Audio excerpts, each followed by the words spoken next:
apa kabar? Semoga selalu dalam keadaan sehat walafiat. Saya masih selalu mengucapkan ini karena ternyata orang seperti saya juga gitu yang relatif jarang beraktivitas keluar. Memang saya termasuk orang yang sangat disiplin menjaga prokes dan begitu ada ini saya lockdown gitu. Tapi ternyata kena juga. Tadi pagi hasilnya tes swab saya positif, tapi nanti harus dipastikan dengan PCR.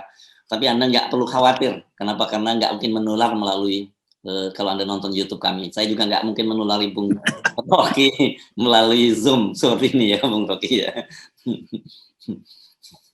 Ya, semua orang ada di dalam banyak gejala yang seperti ini, terutama karena sifat dari virus itu. Tapi oke, karena dia bisa diterangkan, maka mestinya ada persiapan yang membuat kita aman dan nyaman.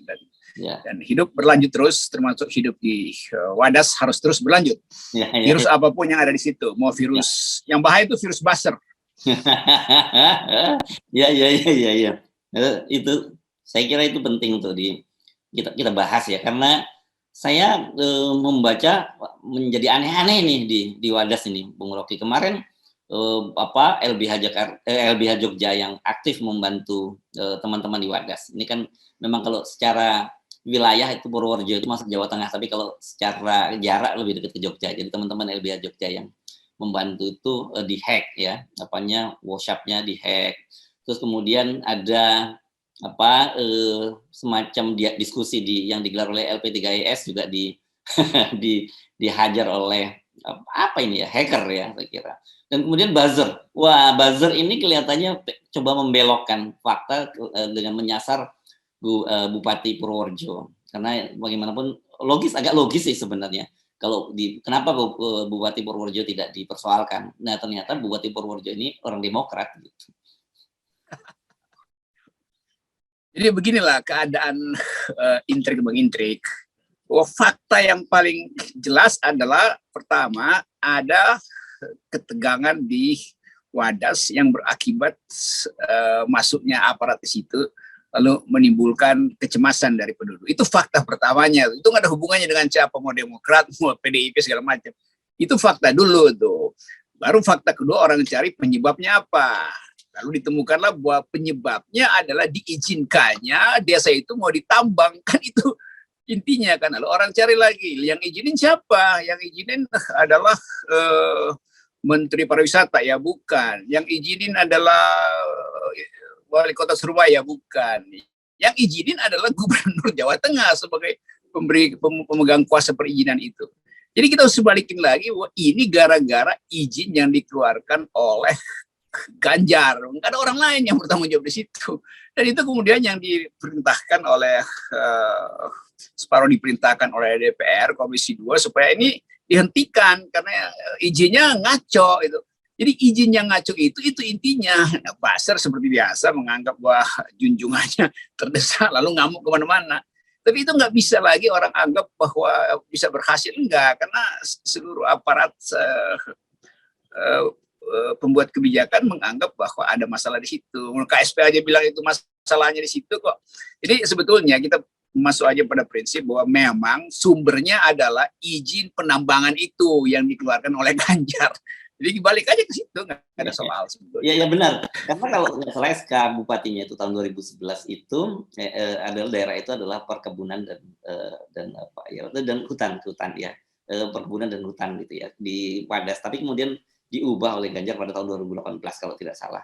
Itu jadi tambang. Jadi ya agak susah saya kira fakta-fakta ini buzzer dia mau spin gitu ya, mau mengalihkan karena memang ini agak babak belur ya dalam kasus ini Ganjar ya. Kita tahu dia bagaimanapun dia sudah akan menyalon sebagai presiden dan kemudian PDIP juga dalam hal ini juga memanfaatkan situasi ini, terutama kubunya Bu Puan lah kalau kita lihat gitu ya. Ya, jadi variabel lain masuk di situ. Padahal sebetulnya ini upaya menegakkan benang basah saja. Ya Ganjar udah pasti bertanggung jawab lah dimanapun diputar-putar. Kita mau lihat sebetulnya kemasukakalan dari para buzzer ini. Buzzer itu sekedar didorong oleh semangat untuk merayakan seseorang yang sudah kasih mereka amplop itu kan, nggak begitu kan. Apalagi kalau nanti dibongkar lebih jauh lagi, loh siapa sebetulnya yang dapat izin nambang di situ tuh? Siapa yang keluarin izin itu tuh? Apa hubungannya dengan Kendeng dulu tuh? Dari mana dana Ganjar jadi gubernur? Apakah sekarang juga persiapan jadi presiden? Jadi kalau dipancing oleh Basar lawannya juga akan lakukan hal yang sama. Nanti lagi ada isu bahwa Ganjar sebetulnya ini adalah ijon buat 2024 karena itu di Desa Wadas tuh dijadikan agunan itu pada oligarki yang sama yang nuntun dia jadi gubernur Jawa Tengah tuh. Jadi semua isu nanti akan beredar, lalu akan dibuka lagi itu apa hubungannya dengan IKTP segala macam. Jadi janganlah nanti kasihan si Ganjar ini, nanti semuanya dibongkar, terus belepotan nanti Basar pendukung Ganjar ini. Jadi saya usulkan supaya fokus pada penelitian yang sedang dilakukan oleh DPR Komisi 2 yang menunjukkan bahwa itu berhak untuk balelo gampangnya karena itu bukan daerah tambang. Lalu keputusan Bupati Purworejo yang mengatakan bahwa di situ bukan diperuntukkan untuk hal lain selain sebagai desa. Kira-kira begitu kan. Tapi udah nanti di atas kita bisa lihat pertempuran opini publik yang istana, ada KSP, ada partai-partai macam-macam. Tapi enak juga nonton hal yang udah jelas tapi mau dikabur-kaburkan lagi tuh. Ya, itu saya kira salah satu nasihat yang penting udah dengar oleh para Basar, nasihat dari Bung Rocky. Karena semakin Anda belokkan, kan orang sekarang gampang banget bacanya gitu. Fakta-fakta nggak bisa Anda menegakkan dengan bahasa itu, membelokkan fakta-fakta yang jelas terang benderang di depan mata kan. Ya, nanti juga Pak, kita lihat contohnya Pak Mahfud akhirnya diem kan. Karena kalau dia ngomong sekali lagi, itu nanti dia disebut juga sebagai orang yang jadi basernya Ganjar juga kan. Kan awalnya kan Pak Mahfud dengan gagah berani membela Ganjar bahwa itu udah beres izin segala macam, bahkan udah masuk persidangan PT UN segala macam. Iya, tapi faktanya ternyata itu adalah pemalsuan itu karena nggak boleh tapi diizinkan sebagai IPL. Jadi sebagai tempat tambang. Jadi udahlah itu ikutin aja apa yang sudah dikonsumsi dengan baik oleh masyarakat bahwa Desa Wadas itu adalah korban dari arogansi Ganjar. Kan itu intinya. Nah, sekarang masih dicoba, tapi kita kan mau negosiasi, kita undang mereka nggak datang. Ya orang memang nggak mau jual kok ngapain negosiasi itu. Jadi seolah-olah kalau pertemuan itu mestinya yang dimenangkan adalah Ganjar atau negara secara umum. Ya nggak bisa lah, itu Desa Wadas bilang dia nggak mau jual. Jadi ngapain diundang lagi itu kan? Itu artinya mereka nggak mau kerjasama. Loh kerjasama artinya ikut tanda tangan kan? Dungunya kan di situ nih Basar ini. Oke, jadi saya kira ini Basar menggonggong dan isu-isu yang bertebaran yang menyerang Ganjar masih terus berlalu. Yes, itu. Jadi udah ini akan berlanjut dan saya ikuti secara detail bagaimana Basar ini berupaya menghalangi semua seminar, semua pembicaraan masuk di WA grup segala macam tuh yang ngapain. Jadi udahlah kalau mau tuh tutup semua informasi pers itu baru berguna tuh. Tapi itu kan nggak mungkin. Semakin ditutup semakin ada kapiler untuk menemukan fakta baru. Dan fakta itu makin lama makin terbaca aja bahwa ini adalah satu proyek struktural untuk kepentingan politik. Kira-kira begitu sementara di pers tuh. Karena kalau Ganjar merasa bahwa dia bersalah, ya dia bilang aja bahwa saya cabut. Dia nggak bisa cabut karena mungkin sekali udah diijon. Ya.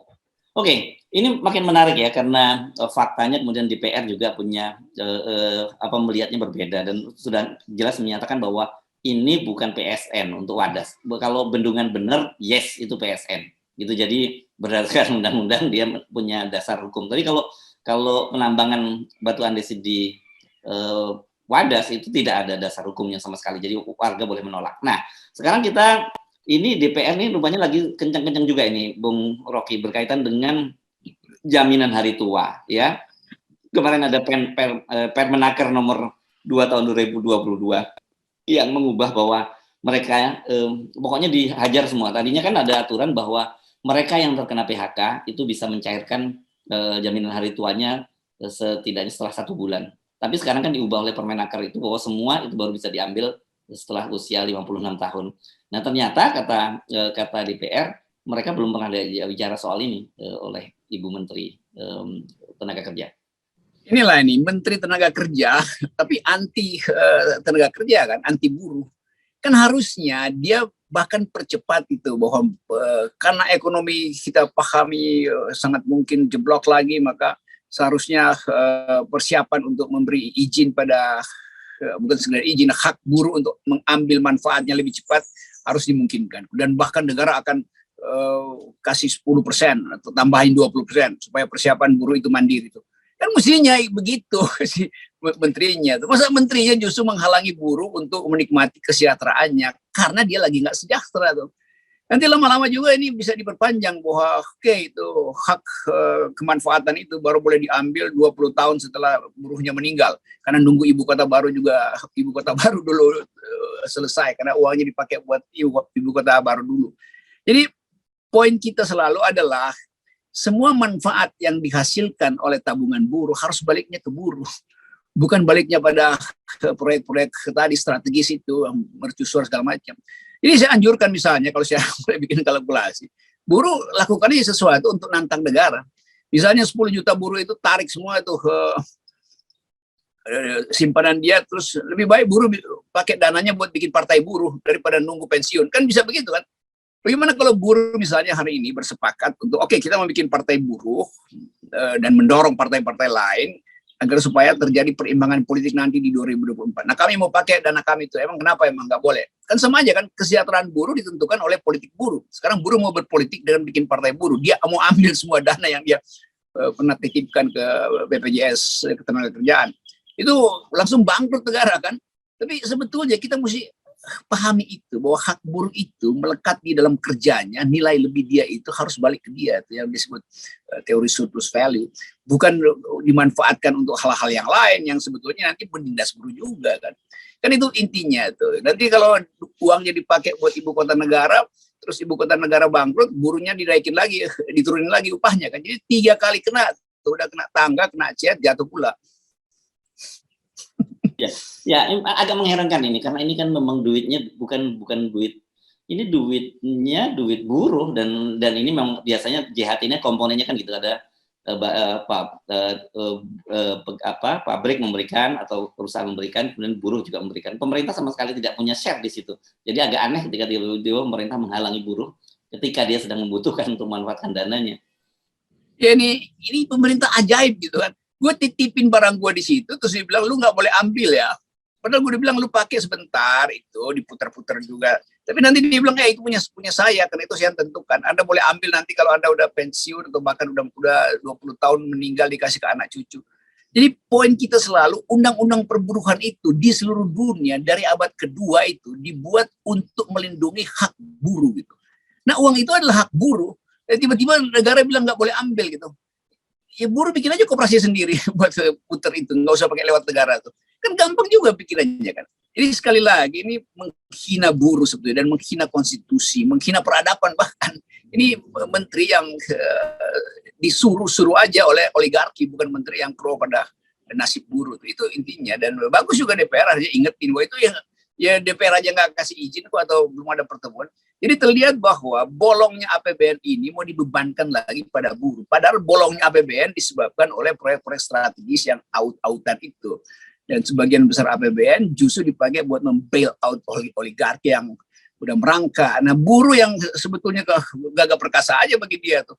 Karena dia tahu dia ada tabungan itu. Jadi sekali lagi ini kekonyolan. Dan kekonyolan ini disebabkan oleh kedunguan. Karena nggak ngerti sejarah perburuhan.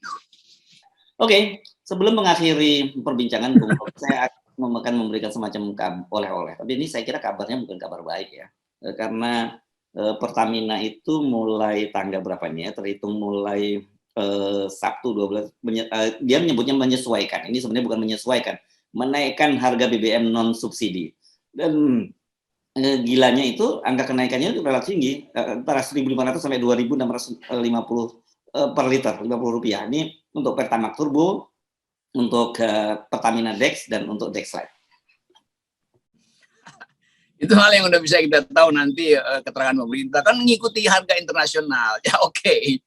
semua itu. Tapi harus konsisten. Kalau harganya turun, yang mesti diturunin juga. Kan itu yang nggak pernah terjadi sebetulnya. Dan kita tahu bahwa kendati itu yang non subsidi, tapi multiplier effect pada distribusi, pada harga segala macam juga terjadi. Akibatnya bebannya nyampe juga ke mereka yang ada di bawah itu. Kan itu jalan pikiran yang politik energi begitu. Seolah-olah karena dia non subsidi maka ya oke aja tuh. Iya, tapi daya beli rakyat yang akan dikena impact dari kenaikan BBM itu pasti akan mempersulit ekonominya. Tapi udah, kita mau terima itu sebagai kekonyolan baru. Tapi ya nanti orang akan anggap ya Presiden Jokowi memang sedang memikirkan bangsa ini dengan menaikkan semua hal. Oke, Bung Rocky, saya kira Mas, dukungan bangsa naik terus nih. ya, oke. Dukungan negara bukan dukungan bangsa. Oke. Ya, dan jawabannya sebenarnya semua itu adalah 0%. Yes, hanya dengan 0%. Oke, terima kasih Bung Rocky. Tetap jaga kesehatan. Ya. Mantap.